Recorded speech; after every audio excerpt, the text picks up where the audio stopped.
من الشیطان الرجیم بسم اللہ الرحمن الرحیم۔ السلام علیکم ناظرین، میں موسوی پروگرام اہل بیت در قرآن کے ساتھ آپ کی خدمت میں حاضر ہوں۔ آج 8 جمادی الاول ہے، 2 دسمبر ہے اور جمعہ کا روز ہے۔ پروردگار کی بارگاہ میں دعا گو بھی ہوں اور پر امید بھی ہوں کہ پوری دنیا میں آپ جہاں کہیں بھی ہوں گے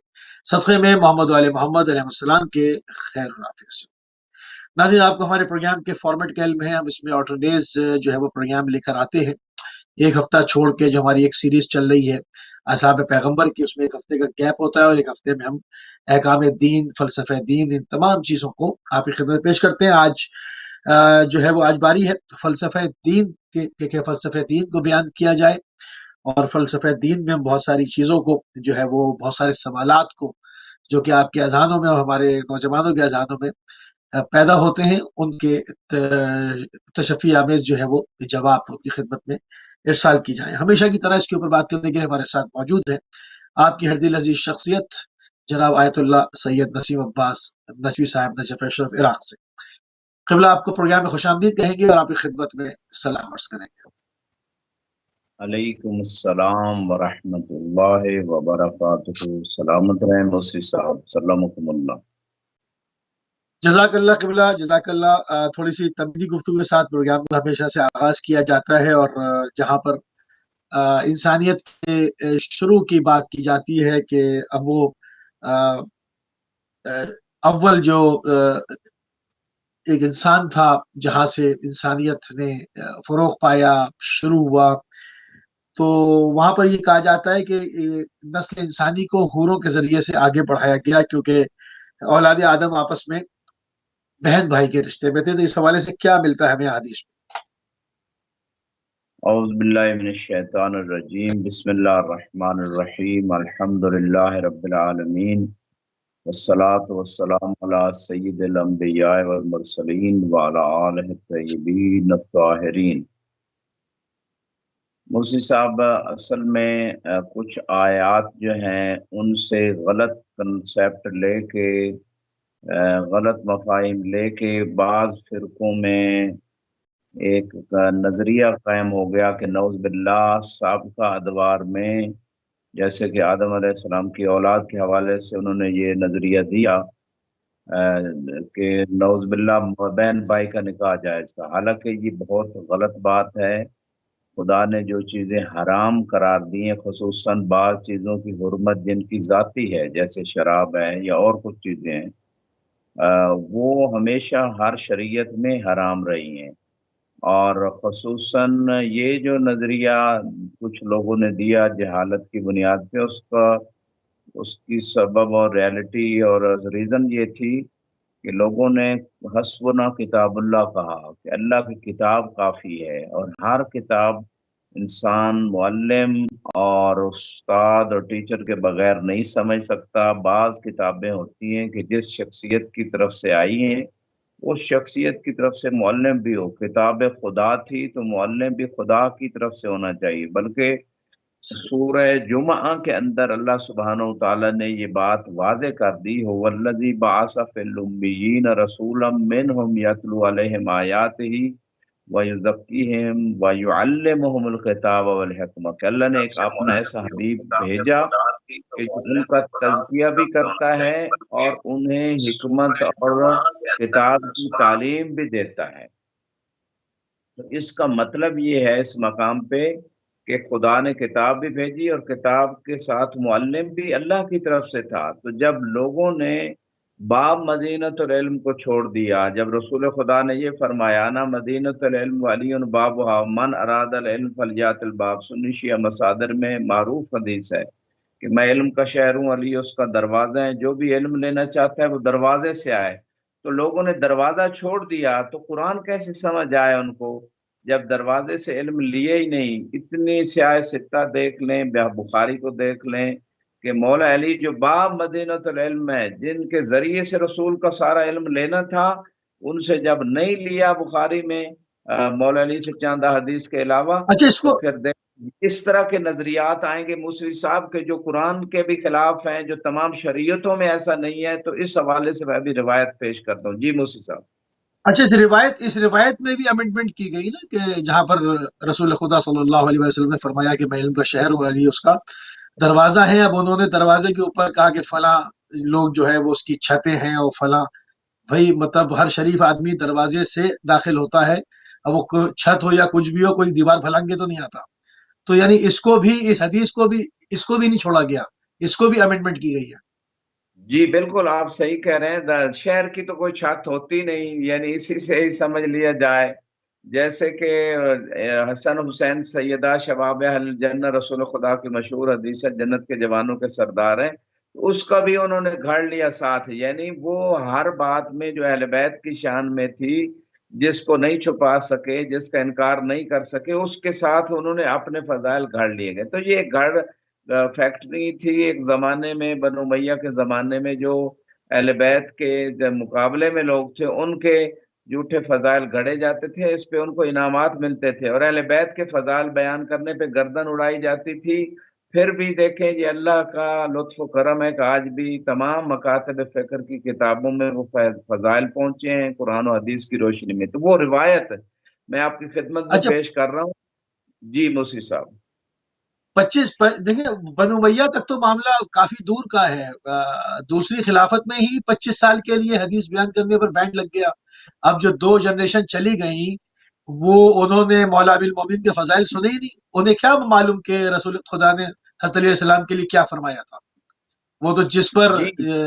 چاہا اس کے اوپر لگا دی گئی وہ حدیث، کیونکہ جی بینڈ یہ تو بالکل، سب کے یہ بھی سامنے ہے. ایک باقاعدہ اس چیپٹر ہے، اس پہ تفصیلی بات کی ضرورت ہے. جناب عبداللہ بن مسعود جو احادیث بیان کرتے تھے اور فضائل اہل بیت، ان کی پسلیاں توڑ دی گئیں، اور یہ تو ایک لمبا باب ہے. میں وہ حدیث پیش کرتا ہوں کہ جس میں بتایا گیا کہ آدم علیہ السلام کی نسل جو ہے وہ کیسے چلی. روایت علل الشرائع جلد نمبر 1 شیخ صدوق علیہ رحمہ جیسے معتبر عالم دین غیبت صغرا کے انتہا اور غیبت کبرا کے ابتدا، یعنی یہ اس پیریڈ کے یہ شخصیت ہیں شیخ صدوق علیہ رحمہ. یعنی ان کے والد گرامی نے امام زمانہ کو خط لکھا تھا باقاعدہ، اور ان کی دعا سے جناب شیخ صدوق پیدا ہوئے. ان کی کتاب علل الشرائع معتبر کتاب ہے، اس میں یہ روایت موجود ہے جو آپ کی خدمت میں پیش کر رہا ہوں. اور اس روایت کو امام صادق علیہ السلام سے زرارہ نے نقل کیا ہے کہ سوال ہوا امام صادق علیہ السلام سے کہ آدم علیہ السلام کی نسل آگے کیسے بڑھی. فَإِنَّ عِنْدَنَا أُنَاسٌ يَقُولُونَ إِنَّ اللَّهَ تَبَارَكَ وَتَعَالَى أَوْحَىٰ إِلَىٰ آدَمَ أَن يُزَوِّجَ بَنَاتَهُ مِن بَنِيهِ، کہ ہمارے پاس کچھ لوگ ہیں، یعنی امام صادق کے زمانے میں یہ لوگ کہتے تھے کہ نعوذ باللہ آدم کی بیٹیوں اور بیٹوں کو آپس میں جو ہے نا وہ تزویج ہوئی. اور یہ جو ہے عقیدہ اس وقت موجود تھا امام صادق علیہ السلام کے زمانے میں. تو امام نے آگے کیا جواب دیا، فرمایا بسم اللہ. سبحان اللہ وتعالی علوا کبیرا، کہ اللہ منزہ ہے اس بات سے اور بلند و بالا ہے اور عظیم اور کبیر ہے. یعنی ایسا کام خدا نہیں کرے گا، نہ حکم دے گا جو یہ لوگ عقیدہ رکھتے ہیں کہ اپنے پہلے خلیفہ کو آدم کو اس طرح کا حکم دیں کہ جو لوگ عقیدہ رکھتے ہیں کہ بہنوں بھائیوں کا نکاح ہو. فرمایا یقول من یقول ھذا ان اللہ جعل اصل صفوت خلقہ و احبائی و انبیائی و رسلہ و وجوجہ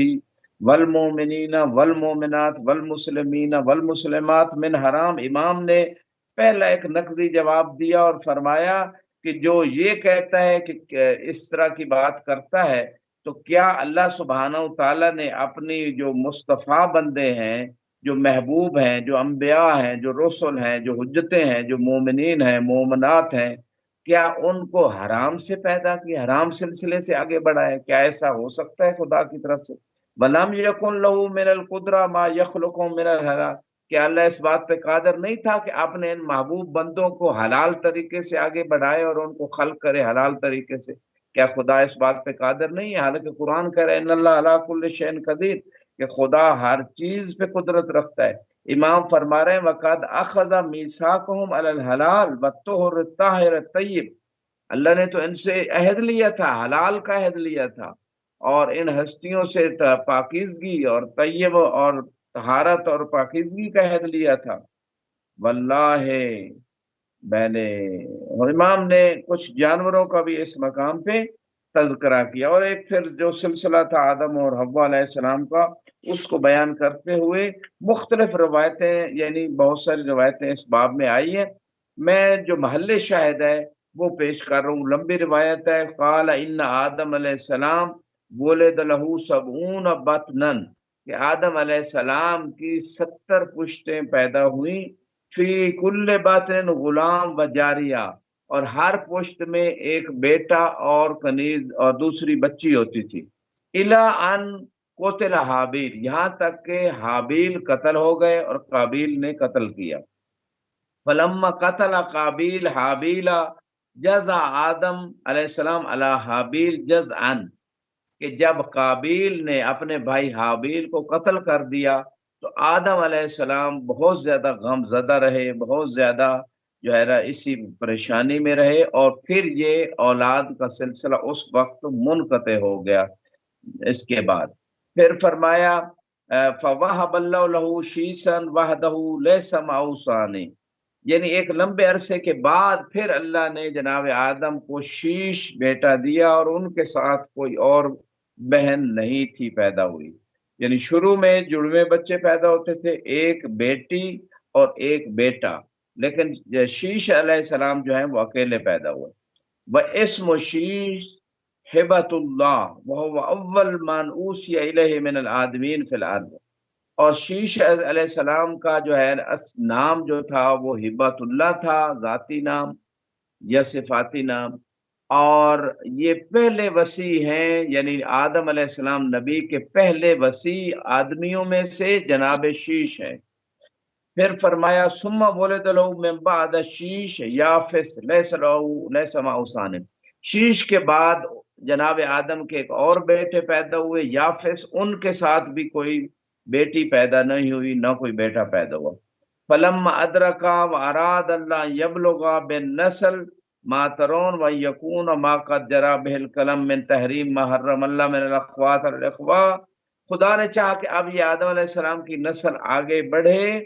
تو اس وقت خدا نے کیا انزل بعد العصر فی یوم الخمیس حورا من الجنہ اسمہا نزلہ، کہ اللہ سبحانہ وتعالیٰ نے خمیس کے دن عصر کے بعد جنت سے ایک حور اتاری جس کا نام نزلہ تھا۔ فامر اللہ آدم ان یزوجہا من شیث، اللہ نے حکم دیا کہ اس حور کا نکاح جو ہے وہ شیث پہلے جو وصی آدم علیہ السلام ان سے کیا جائے۔ فزوجہا منہ، آدم علیہ السلام نے اس حور کی تزویج جناب شیث سے اپنے وصی سے کی۔ ثم انزل بعد العصر من الغد حورا من الجنہ اسمہا منزلہ،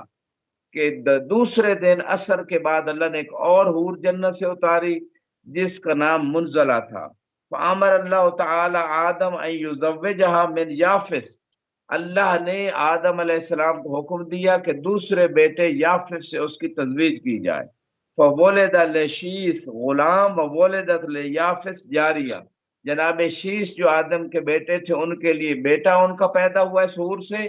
اور یافس جو دوسرے بیٹے آدم علیہ السلام کے تھے ان کی اس دوسری حور سے بیٹی پیدا ہوئی۔ فامر اللہ آدم حین ادرک ان یزوج بنت یافس من ابن شیث، جب یہ دونوں بیٹی اور بیٹا یافس کا اور جناب شیث کا بیٹا اور یافس کی بیٹی بالغ ہو گئے، تو اللہ نے حکم دیا کہ اب یافس کی بیٹی اور شیث کے بیٹے کا آپس میں نکاح کیا جائے۔ فولد صفوہ من ففعل فولد صفوہ من النبیین والمرسلین من نسلہما، جتنے مصطفیٰ بندے، اللہ کے محبوب بندے، انبیاء اور رسول جو ہیں ان کی نسل سے آگے بڑھے اس حلال طریقے سے۔ وَمَعَاذَ اللَّهِ يَكُونَ ذَلِكَ عَلَى مَا قَالُوا مِنَ الْإِخْوَةِ وَالْأَخْوَاتِ، اللہ کی پناہ مانگتے ہیں، امام نے کہا یہ جو قول لے کے بیٹھے ہوئے اور آج تک لے کے بیٹھے ہوئے ہیں، آگے اٹھا کے دیکھ لیں، آج تک وہی قول لے کے بیٹھے ہوئے ہیں کہ نعوذ باللہ بہن بھائی کا نکاح ہوا تھا، تو یہ وہ جہالت ہے کہ جس جہالت کا جو ہے وہ سبب یہی ہے کہ اہل بیت کا دروازہ چھوڑ دیا۔ جی مصری صاحب۔ اللہ اکبر، بالکل صحیح بات. اور جناب یوسف علیہ السلام جنہوں نے جناب زلیخا کو قبول کرنے کے بجائے قید خانے کو اختیار کیا، یعنی قید میں جانا گوارا کیا، تو پھر کیا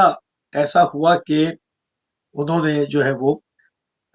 تزویج فرمائی ان کے ساتھ؟ اس کا کیا ریزن ہے، کیا فلسفہ ہے؟ پہلے جی تو آپ قید اس خانہ حوالے سے بھی جانے کو گوارا کر رہے ہیں. ہاں جزاک اللہ، اس حوالے سے بھی روایت موجود ہے، میں آپ کی خدمت میں پیش کر دیتا ہوں.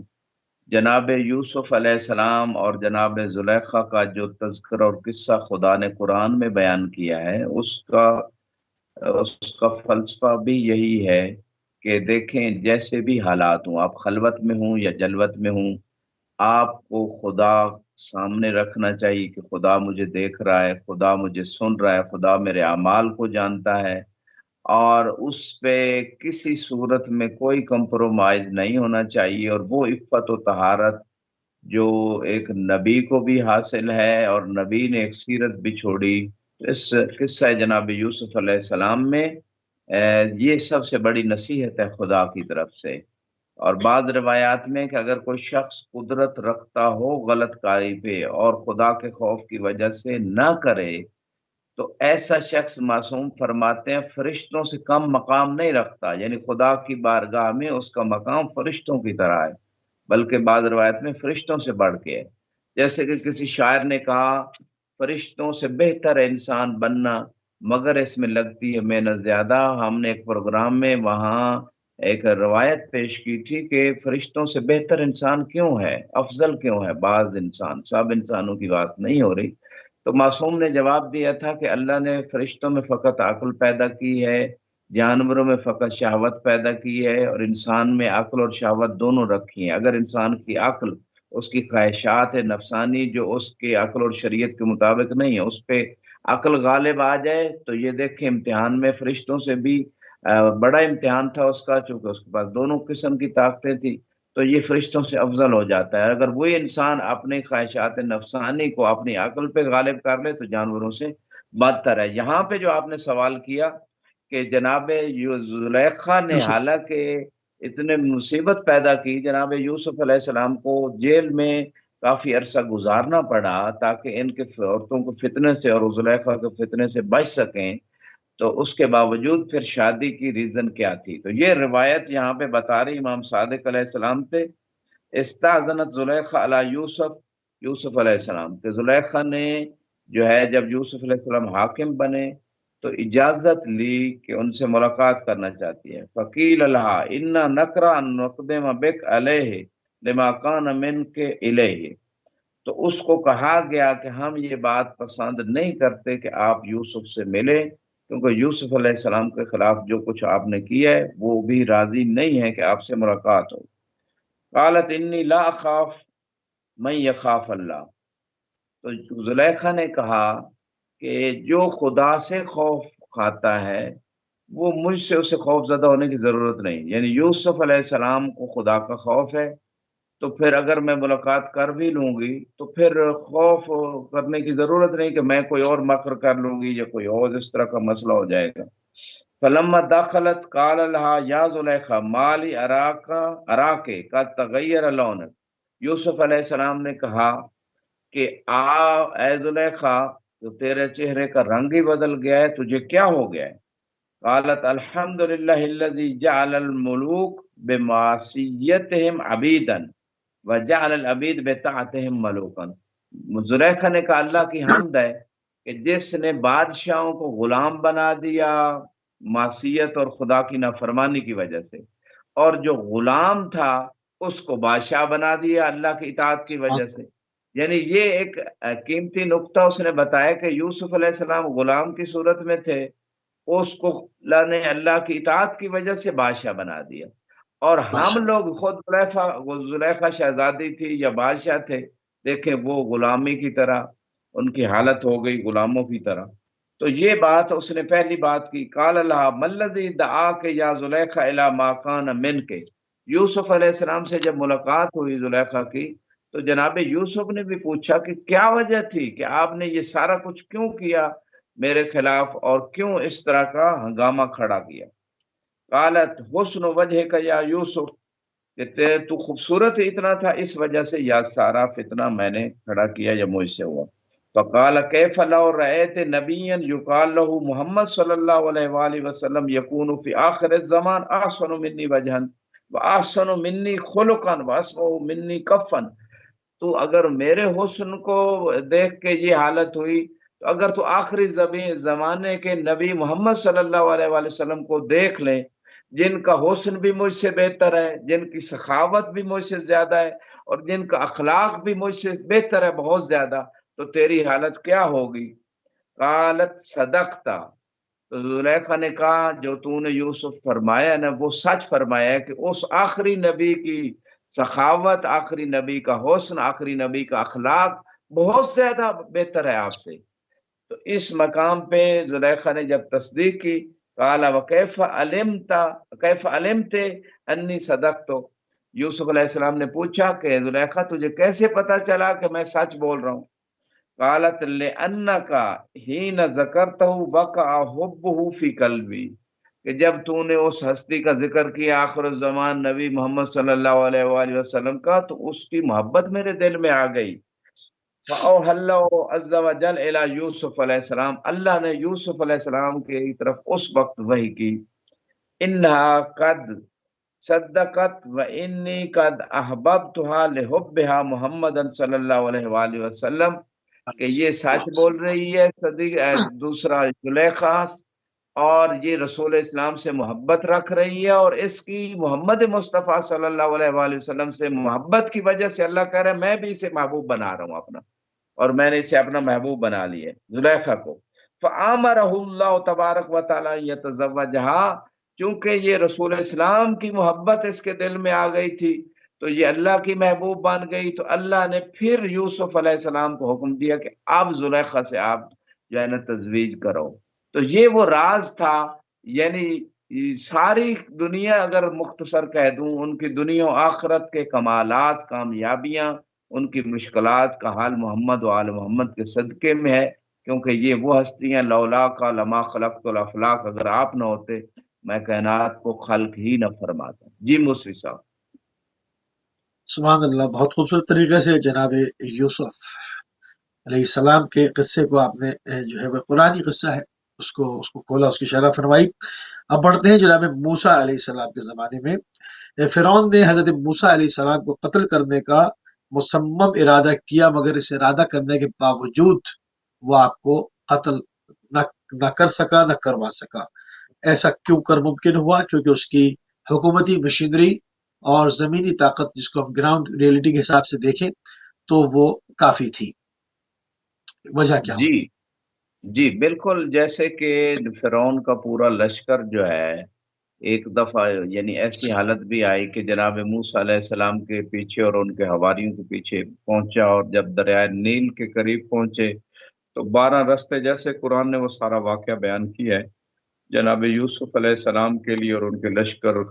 جو تھا ان کے ساتھ جو حواری تھے وہ 12 قبیلے، ان کے لیے 12 رستے بنا دیے گئے، اور جب فرعون اور اس کی فوج داخل ہوئی تو وہ ہلاک ہو گئی۔ ایک تو یہ واقعہ قرآن میں جس طرح موجود ہے، اور یوسف علیہ السلام جو ہیں، موسیٰ علیہ السلام جو ہیں، وہ ایک ایسا زمانہ بھی تھا کہ اپنے ایک چاہنے والے کی نصرت کرتے ہوئے جو مخالف تھا ان کے چاہنے والے کے خلاف وہ لڑ رہا تھا، وہ موسیٰ علیہ السلام کا مکہ جب ان کو اس بندے کو لگا،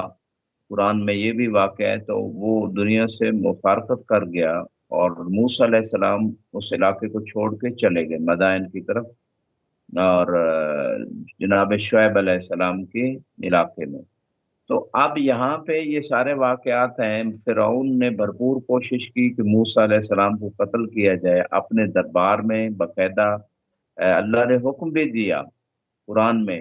کہ فرعون نے طغیان اور سرکشی کر دی ہے، انہ طغا، کہ یہ سرکش ہو گیا ہے، اذهبا الی فرعون انہ طغا، کہ آپ اور ہارون دونوں آپ مل کے جائیں اس کی طرف اور اس کو نصیحت کریں، لعلہ یتذکر، شاید کہ اسے یاد آ جائے حق کی بات، کوئی بات یاد آ جائے۔ تو یہاں پہ جناب موسیٰ علیہ السلام اور جناب ہارون محل کے اندر جاتے ہیں، بعض واقعات میں ہے، اور محل کے دروازے بند کر دیے جاتے ہیں، اور اس وقت فرعون کا مکمل ارادہ تھا کہ جناب موسیٰ علیہ السلام کو قتل کر دیا جائے، لیکن جب فرعون نے موسیٰ علیہ السلام کے قتل کا ارادہ کیا تو اسی اسنا میں ایک گھوڑے سوار آتے ہیں اور ہاتھ میں تلوار ہے، جیسے کہ بعض روایت ملتا ہے، اور فرعون سے یہ کہا کہ اگر تو نے موسیٰ کو کوئی نقصان دیا تو تجھے ابھی قتل کر دیا جائے گا۔ موسیٰ علیہ السلام اور ہارون کو چھوڑ دیا، جناب اپنا دونوں یہ شخصیتیں واپس آ جاتی ہیں فرعون کے محل سے۔ فرعون نے اپنے دربان کو بلایا اور کہا کہ میں نے تو تجھے کہا تھا کہ ان دو شخصوں کے علاوہ کوئی اور میرے محل میں داخل نہ ہو، تو یہ تیسرا کہاں سے آیا؟ تو اس نے کہا جان پناہ میں نے کسی تیسرے بندے کو آپ کے محل میں داخل نہیں ہونے دیا۔ تو روایات بتاتی ہیں کہ جس شخصیت نے آ کے جناب موسیٰ اور ہارون کی مدد کی تھی اور فرعون کے قتل کے ارادے سے ان کو بچایا تھا، وہ جناب علی ابن ابی طالب غالب علی کل غالب مظہر العجائب وہ شخصیت تھی۔ اور جیسے کہ روایات میں ملتا ہے، رسول خدا فرماتے ہیں کنتا مع الانبیاء سرا ومعی جہرا، اے علی تو نے تمام انبیاء کی مدد کی ہے، چھپ کے مدد کی ہے، اور میری مدد جو ہے وہ ظاہر ہو کے کی ہے۔ یعنی وہ بشری ظاہری وجود میں نہیں تھے اس وقت، اگر اس وجود میں آتے ہیں تو وہ ایک نورانی وجود تھا، ایک مثالی وجود تھا۔ بعد میں رسول خدا کے ساتھ نورانی جنبہ بھی تھا اور بشری جنبہ بھی تھا، ان دونوں جنبوں کے ساتھ تشریف لائے۔ تو اب جو آپ کا سوال کہ پھر بھی ارادہ تو کرتا رہا فرعون، لیکن قتل کیوں نہیں کر سکا، اس روایت میں صفحہ 57 پہ شیخ صدوق علیہ الرحمہ نے علل الشرائع میں ایک روایت لکھی ہے، فرماتے ہیں امام صادق علیہ السلام ضرونی اقتل موسیٰ، کہ فرعون نے کہا کہ میں موسیٰ کو قتل کرنا چاہتا ہوں، من کان یمنعہ، تو جو ہے ایک شخص نے سوال کیا امام صادق علیہ السلام سے کہ پھر جب وہ قتل کرنا چاہتا تھا تو کون سی چیز تھی کہ جو مانے آ رہی تھی بار بار کہ موسیٰ علیہ السلام کو فرعون قتل نہ کر سکا؟ تو امام علیہ السلام نے فرمایا منعتہ رشدتہ ولا یقتل الانبیاء و اولاد الانبیاء الا اولاد الزنا۔ امام نے فرمایا ایک سبب تھا جس کی وجہ سے وہ قتل نہیں کر سکا، کیونکہ انبیاء اور اولاد انبیاء کو جو لوگ قتل کرتے ہیں وہ اولاد زنا ہوتے ہیں۔ تو چونکہ فرعون اس طرح کا نہیں تھا پیدا ہوا اس طریقے سے، اس وجہ سے یہ چیز بار بار مانے آ رہی تھی، وہ قتل کا ارادہ کرتا تھا لیکن قتل نہیں کر پاتا تھا۔ اس سے ایک اور چیز واضح ہو گئی، بلکہ بعض علماء نے اس پہ کتابیں لکھی ہیں اور اس کو ادلہ سے ثابت کیا ہے کہ جو کربلا میں امام حسین علیہ السلام کے قتل کے خلاف جمع تھے، اولاد انبیاء میں سے امام حسین ابناء کے مصداق ہیں، رسول خدا صلی اللہ علیہ وآلہ وسلم کے بیٹے ہیں۔ تو جو بھی یہ معصوم ہستیاں ہیں، ان کے قاتلوں کے بارے میں اگر تحقیق کی جائے اور علماء نے کی ہے، کوئی بھی ان میں سے حلال زیادہ نہیں ہے۔ اور اسی طرح کربلا میں جو جمع ہونے والے لوگ تھے امام حسین علیہ السلام کے خلاف، ان کے بارے میں بھی یہی ثابت ہوا کہ وہ اولاد حلال نہیں تھے۔ جی موسی صاحب،